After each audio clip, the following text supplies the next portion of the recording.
गोरखपुर में चुनरी लुटाइल, आजमगढ़ में मुनरी। हम व्यास राजकुमार राही। एक लाइव जो अच्छा लगे तो आप लाइक शेयर सब्सक्राइब करेंगे। गोरखपुर में चुनरी लुटाइल, आजमगढ़ में मुनरी। साया साड़ी लहंगा लुटाइल, आरा बलिया डुमरी डुमरी। इका चिट्ठिया डुमराव में धरा इलबा। आ रहा बरामद होके आइल बा।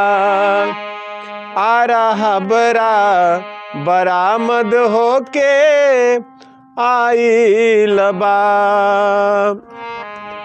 गोरखपुर में चुनरी लुटाइल, आजमगढ़ में मुनरी। साया साड़ी लहंगा लुटाइल, आरा बलिया डुमरी डुमरी।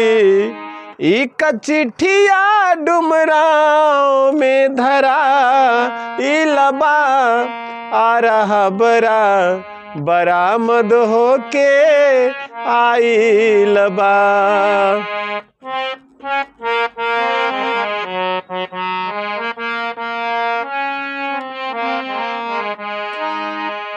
आगे कईनी सिंगार पारो बन के चकोड़ी। कईनी सिंगार पारो बन के चकोड़ी।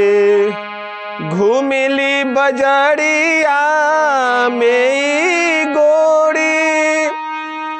साया साड़ी खोल के धैनी, पहिन लिहनी चोली। साया साड़ी खोल के धैनी, पहिन लिहनी चोली। इका चिट्ठिया डुमराव में धरा इलबा। आ रहा बरामद होके आइल बा।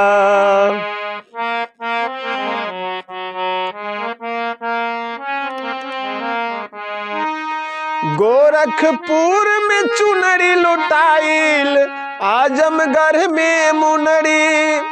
साया साड़ी लहंगा लुटाइल, आरा बलिया डुमरी डुमरी। इका चिट्ठिया डुमराव में धरा इलबा। आ रहा बरामद होके आइल बा। आ रहा बरामद होके आइल बा। अच्छा लगे तो एक लाइक और सब्सक्राइब जरूर करेंगे।